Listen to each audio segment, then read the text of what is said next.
Bonjour à tous, j'espère que vous allez bien. Donc je suis Marion du blog Le Développement Personnel.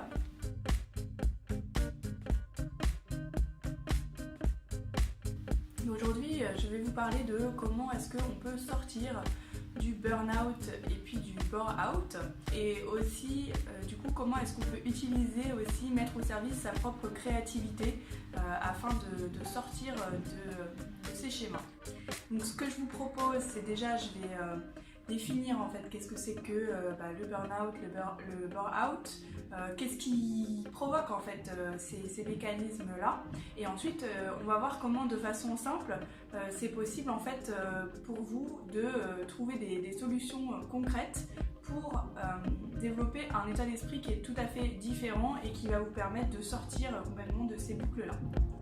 Alors déjà tout d'abord, donc le burn-out, on appelle aussi le syndrome d'épuisement professionnel, donc ça touche de plus en plus de personnes. Pour l'instant, il y a eu des études scientifiques qui ont été faites, mais en tout cas, c'est pas considéré comme une maladie professionnelle.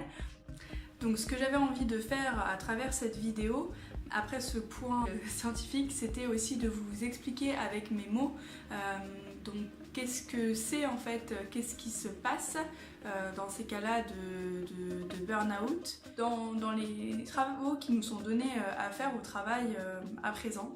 Il y a beaucoup de tâches qui sont très opérationnelles, et pour des personnes qui sont assez sensibles et qui ont besoin d'être valorisées, qui ont envie de faire bien leur travail, ce genre de tâche va pouvoir être très épuisant parce que en fait elles ont comme pas forcément la gratitude, c'est-à-dire qu'elles n'ont pas forcément la reconnaissance au moment où elles font cette tâche-là, et en même temps peut-être qu'elles vont pouvoir se focaliser en fait sur des tout petits détails qui vont pas bien fonctionner pendant qu'elles réalisent leur travail. C'est ça qui va petit à petit en fait provoquer cet épuisement parce que c'est comme si cette personne-là ne sera pas capable en fait de voir tout le positif dans ce qu'elle accomplit et aura l'impression qu'elle n'est jamais finalement valorisée. Dans le bore-out, donc qui est le syndrome de l'ennui, une sorte de une dépression, mais plutôt un ennui, et bien cette fois c'est une personne qui ne trouve pas suffisamment de stimulation en fait dans son environnement de travail, et donc du coup elle va se laisser en fait complètement désertée, j'allais dire, mais en tout cas c'est comme si finalement elle trouve pas de plaisir à faire les tâches qu'on lui donne. Pourquoi je vous parle de tout ça? C'est tout simplement parce que personnellement j'ai été touchée et par le burn-out et le bore-out. Heureusement donc ça n'a pas duré très longtemps, hein. J'ai pas fait des épisodes qui ont duré plusieurs mois, ça a été plutôt de l'ordre de plusieurs semaines. Cela dit, c'est vraiment des choses qui je m'attendais pas du tout à ce que ça m'arrive, et je pense que j'ai développé la capacité en fait d'analyser les émotions qui sont arrivées à moi, et j'ai développé également la capacité de pouvoir rebondir par rapport à ça, de par mes capacités personnelles et aussi de par mon expertise médicale. Qu'est-ce que j'ai envie de vous dire aujourd'hui au sujet du burn-out et du bore-out, et surtout comment s'en sortir? Alors le point que j'ai envie d'évoquer aujourd'hui avec vous, c'est d'utiliser sa créativité. Alors du coup, j'ai 3 clés pour vous que vous allez pouvoir utiliser au quotidien pour développer plus de sérénité, plus de joie de vivre dans votre travail et aussi dans votre vie personnelle. La première clé que j'ai pour vous, c'est tout simplement de changer votre regard par rapport aux tâches que vous avez à accomplir. Donc comme je vous ai dit tout à l'heure, il y a parfois des tâches qui sont assez routinières dans le travail ou bien dans la vie. Et bien ce que je vous propose, c'est au lieu de voir toutes ces tâches comme des choses à faire et comme si ça allait s'accumuler en fait et faire une montagne de choses que vous n'aimez pas, et bien de changer de perception grâce à votre esprit, et donc du coup de noter en fait chaque fois que vous faites une action. Donc je vous donne un exemple, par exemple pour moi ça serait de faire une consultation et en fait de le prendre un peu comme un jeu, et à chaque fois que je vois quelqu'un, voilà, de me dire hop je l'accueille et hop il repart, et de le voir à chaque fois comme quelque chose que j'ai gagné en positif, quelque chose que j'ai réussi à faire.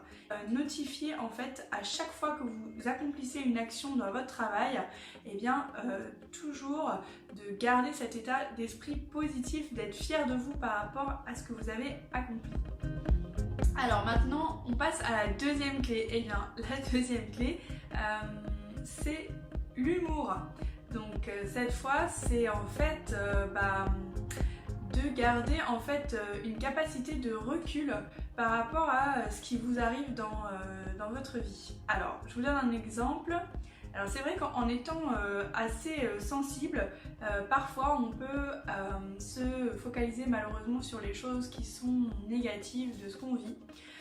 Et du coup, moi ce que je vous propose, c'est vraiment au moment où vous sentez que ça coince, quoi, que vous êtes un peu crispé, voilà, parce que le logiciel ne marche pas au travail, parce que y a votre enfant qui fait du bruit, etc. Au moment où vous êtes dans cette crispation, voilà, de prendre un temps pour observer en fait votre crispation, votre énervement, et puis finalement vous rendre compte que c'est pas si grave. Bon, je suis d'accord que parfois c'est un peu compliqué, hein, parce que quand on a des grosses urgences et tout ça et qu'il y a un petit truc qui merde, c'est vraiment, ça peut être vraiment très très chiant, mais la plupart du temps, voilà, je vous invite vraiment à observer les situations, mais la plupart du temps en général on n'est pas à 1 minute près, et puis en fait finalement si le truc ne marche pas, c'est pas un drame. Donc vraiment je vous invite à garder cet état d'esprit. Une petite anecdote, c'est que toute la journée d'aujourd'hui j'ai consacré cette journée à faire l'article qui est en lien et que vous pouvez retrouver juste en dessous de la vidéo. Et puis donc j'ai fait cette vidéo et j'ai la chance d'avoir des voisins qui ont emménagé juste au-dessus de moi il n'y a pas très longtemps, et en fait les enfants ils font énormément de bruit, mais c'est un truc de fou quoi. Et moi je suis pas du tout habituée à ça. Juste avant il y avait quelqu'un qui faisait pas du tout de bruit, moi j'aime beaucoup le calme, voilà, me ressourcer, et du coup en fait aujourd'hui, quand j'ai commencé à entendre les bruits des gosses qui n'arrêtent pas de courir dans tous les sens, au début franchement j'ai cru que j'allais monter et que j'allais les étriper quoi. Et en fait je me suis dit que quelque part c'est un signe pour faire justement cet article, cette vidéo. C'est que en fait ça me met dans une condition que la vie elle est jamais parfaite. Il y a toujours quelque chose qui est là pour nous envoyer un petit peu des pics, etc. Et la situation elle sera jamais parfaite quoi. C'est vraiment quelque chose qui est assez courant, même les moines par exemple bouddhistes qui méditent, ils disent que parfois ça peut leur arriver que voilà ils vont avoir je sais pas une moissonneuse ou je sais pas quoi qui va faire énormément de bruit, et quelque part ça fait aussi partie de la méditation.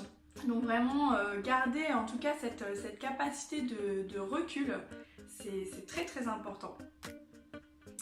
Et enfin, la troisième clé que j'ai pour vous aujourd'hui, eh bien, c'est d'utiliser votre créativité pour en fait améliorer vos conditions de travail et de vie. Alors, qu'est-ce que j'entends par créativité ? Alors, la créativité, c'est ce qui nous permet par exemple de faire des choses artistiques, de peut-être s'inscrire à un cours de danse ou de musique, etc.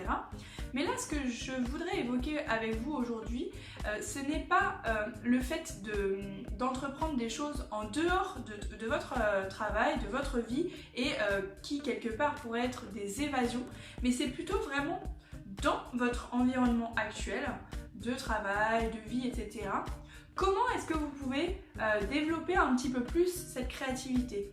comment est-ce que vous pouvez mettre cette créativité au service de davantage de plaisir dans votre vie.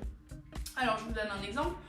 Je sais pas, si vous avez l'habitude de vous habiller tout le temps pareil, ça serait peut-être de changer un tout petit peu les choses que vous mettez au quotidien, peut-être de vous maquiller un peu différemment si vous êtes une femme, ou bien de choisir un plat qui est un petit peu différent. En tout cas, tous ces petits détails qui vont faire que vous allez pouvoir apprécier votre journée mais d'une autre manière. Voilà, si vous avez un métier aussi qui est dans le relationnel, ça serait peut-être de vous autoriser à poser certaines questions qu'habituellement vous ne posez pas du tout aux personnes. Bon, ce sont en tout cas des pistes, et puis je reviendrai là-dessus dans d'autres vidéos sur la créativité. Et donc la chose que j'avais envie de vous mettre en lien là par rapport à cette créativité, c'est que le mécanisme qui est derrière, c'est les questions que se pose notre esprit. Oui, parce que en fait, pourquoi est-ce qu'on est en burn-out ? C'est parce que parfois on va en fait se poser des questions que j'appelle les questions pourries. C'est-à-dire, c'est des questions qui vont faire baisser notre taux d'énergie et sur lesquelles on n'a aucun impact personnel. Par exemple, si le logiciel il marche pas et que je commence à m'énerver et que je me demande pourquoi ce logiciel il marche pas, en fait c'est pas une question qui va permettre, si vraiment on sait que le truc il est planté, c'est pas une question qui va permettre d'évoluer. Et en fait, si par exemple vous vous posez la question de qu'est-ce que je vais bien pouvoir faire pour utiliser ces 5 minutes là pendant que ce logiciel est planté, qu'est-ce que je vais bien pouvoir faire pendant ces 5 minutes? Voilà, et en fait, rien qu'en se posant la question différemment, votre niveau d'énergie il va augmenter. Et c'est vraiment ça, selon moi, la clé pour surmonter le burn-out, le bore-out et tout ça, c'est vraiment de utiliser ces questions, en fait, ces questions puissantes pour augmenter votre niveau d'énergie. Voilà, et bien écoutez, j'espère que cette vidéo vous a plu. Je serais vraiment ravie de répondre à vos questions en commentaire. Et puis, donc n'hésitez pas à vous inscrire à la newsletter du blog pour recevoir les contenus régulièrement. Abonnez-vous également à la chaîne YouTube et à la page Facebook, comme ça on reste en lien. Et puis je suis de toute façon à l'écoute de vos questionnements. La chose que je précise, c'est que moi, mon état d'esprit personnel, c'est de faire pas mal de choses qui sont dans la globalité et pour que vous puissiez comprendre. Après, je ne prétends pas donner les clés totalement précises, médicales, spécifiques, et ce n'est pas l'objet du blog, comme je vous l'ai dit dans le cadre légal du blog. Moi je fais ces vidéos vraiment dans le cadre, c'est plutôt du coaching pour améliorer le bien-être de vous qui me regardez.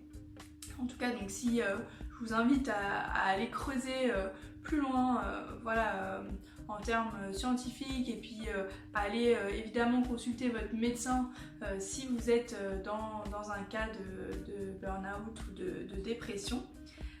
Voilà, c'est ce que je tenais à vous préciser. Bon, et bien je vous remercie en tout cas d'avoir regardé cette vidéo, et puis je vous dis à très bientôt pour une prochaine. Ciao ciao.